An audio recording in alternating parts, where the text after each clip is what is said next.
Hey everybody, it's Danielle Damianov with your Wind Down Wednesday, and I am here today with Kevin Faulkner with 3B Credit Health.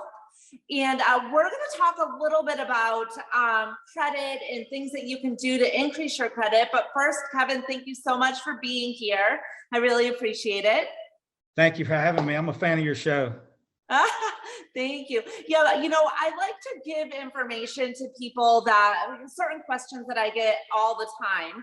And one of the very common questions that I get when I'm doing a mortgage for somebody is that when I pull their credit, there are certain times when my credit score that I pull is completely different than what they think I'm going to pull because of Credit Karma or different credit monitoring systems that they're using to monitor their credit. So can you share with us a little bit as to what the differences are in those scores and why I might be getting a different score than what they're monitoring? Absolutely. It's a great question, and I run into that all the time myself. So what that is you have your FICO score, which is the one that lenders use, yourself included. And then you have what's called a Vantage score.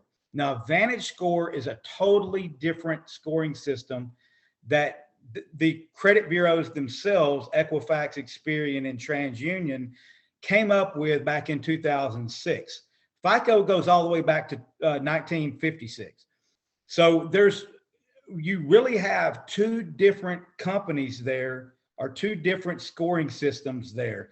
Now, Vantage Score, not to get too complex, but Vantage Score used to go up into the 900s. They changed that. So now they have the same scoring system as FICO, but they use different items. So the ones, and what a Vantage score is it's the one that you see on Credit Karma. It's the one that you see on credit monitoring systems. And a few companies, about 10% roughly, do use Vantage. So it is used, but it's primarily not used. Most of the time, it's still FICO. Now, just real quickly, I'll explain to you why they muddied the waters with Vantage score. The reason is because the credit TransUnion, Experian, and Equifax wanted to take over at the time. So they created their own scoring system, the Vantage scoring system, and it just hasn't taken root the way they wanted it to. So the FICO is the one you want to pay attention to. Okay. Well, and that makes sense. And also what I tell people a lot of times is if you're getting Credit Karma, or let's just say your bank, for example, is sending you your score every month and monitoring that for you. It's a monitoring system. It's not an actual credit pull. They're not pulling your credit score every single month and then letting you know what that score is. It's just monitoring your score. So when you go to apply for credit, whether it's a mortgage or a car, I believe, is there a different algorithm? Because they really need to take a harder look at your credit as opposed to just monitoring it to let you know what the score might be. It's absolutely about algorithms. All of it these days in 2021 is about algorithms. So yes, Vantage and FICO run off of different algorithms, which explains, you have to remember, these are very detailed characteristics that make up your credit score. So they're not going to be the same. And the other part of that is if they were the same, then they wouldn't be able to compete. And that's really why they're both there. Right. Yeah, exactly. Okay, so that brings me to my second question. Sometimes when credit scores are not where people want them to be, what are some tips that they can do to raise their score pretty quickly? Yeah, that's a great question as well.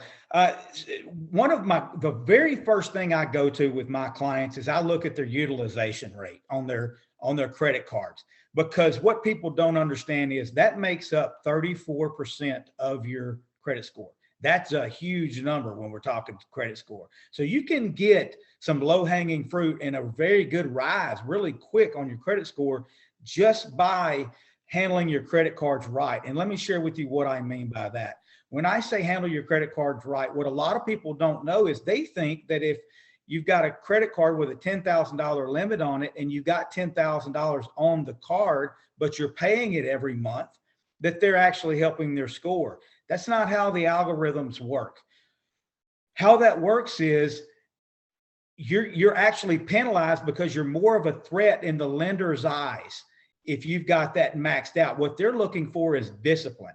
So what really would work better for your credit score is to have 5 cards with a $10,000 limit and only have $2,000 on each one of those cards to make up that $10,000 that you got on that credit card. So if you can keep your credit cards at 20%, no more than, and I don't mean put $10,000 on a $10,000 limit credit card and then pay it off even. I mean, Right. Credit cards are used for 3 things. They're used for emergencies, they're used for building credit, and they're used for investing in yourself. Anything else, quite honestly, is not in your favor when it comes to your credit score and the use of credit cards. It's a marketing thing. They market credit cards, they tell you to use credit cards, and then they penalize your credit score. Well, and I think a couple of things that I also want to point out is, first, some people will say, oh, okay, I'm going to go pay off my credit card, and then they close it, which actually did not help them in the first place, because credit, they want to see that you can use credit and that you're able to utilize it. And the longer you have credit, the better your credit score is. So even if you're paying off your card, you don't necessarily want to go and close that account, right? No, yeah, absolutely. That makes me cringe when I see that with one of my clients, and I pull it up and I see an old, beautiful account that they've had for 7 or 8 years, and they got frustrated because they just thought, I'm going to get rid of these credit cards and I'm going to go off of this, and they closed the accounts. And I'm telling you, if I had hair, it would make me pull it out. Because they are hurting their credit score. Old credit is huge on your credit score. So keep those cards, use them just enough, maybe go out to eat and pay it, use them just enough to keep them open, because they will close those accounts on you if you let them sit dormant. Right. And then the other thing, a little tip that you can do if you're trying to get your credit quickly, but you don't necessarily have the funds to pay down your cards, is call the card and ask if they can increase your balance on your high credit limit. So that way it's showing that, the balance is within that 20 to 30%, and not so close to that high credit limit. Absolutely. That'll give you a very quick bump too. If you've got credit cards that you've had for a long time, every listener that's listening right now should call the 800 number on the back of their card and ask for a raise in the credit limit. Now, don't use it. Right, exactly. But because that's going to make your utilization go down. So that's a really good one, Danielle. Yeah. So what would you say some other tips or hacks are that people can use, whether it's, to get credit or it's to boost their score quickly? What would you suggest? Yeah, one of my favorites that I use with my clients for a good, solid, safe way to add credit points fast to your score is if you have someone that that has an old credit card, have them add you as an authorized user. Now, what's cool about this is no risk to them whatsoever, because you don't even know. For instance, if you were going to add me to your credit card as an authorized user, I would tell you my name and my social security number. You would call and then have me added to it. I would get credit retroactive to if you've had that card for 10 years, I would get credit for that card going all the way back 10 years. Now, it's no risk to me either, because if you decide to stop paying that credit card, all I've got to do is have my name taken off of it as an authorized user, and then my credit goes back to where it was. So it's a really good hack as far as a way to add to I use that one. I share that one with my clients whenever we have clients that want to know, how do I start credit for my kids? I got a kid that's about to graduate high school or college, and I want them to go into the world with some credit to start with, give them a boost. That's a great way. Add your child and don't even tell them they're on there. Just put their name and social security card as an authorized user on your credit card, and they're going to start life out with a good credit score. Another way to use that really quick is when people get married as a married couple, because you want both legs to be as sturdy as possible, and one of them has maybe had some hardship or had something go wrong, as we all do in life, and you want to even it up as much as you can, help each other out in that same manner. Yeah, no, I love it. So question, because I have a credit card and I got a card for my daughter. Getting an additional card, does that still set them up as an authorized user? I mean, she's only 13, well, 14 now, but would that set her up as an authorized user, or is it just giving her an additional card? Is the card in her name or your? Yeah, it's in her name. Or either way, now I think, in my opinion, it's a risky thing to give a 13-year-old credit card. I mean, you just never know. But so I think it's safer to use the authorized. It's for in a pinch. Yeah. I mean, and that's fine. It works good. Do both.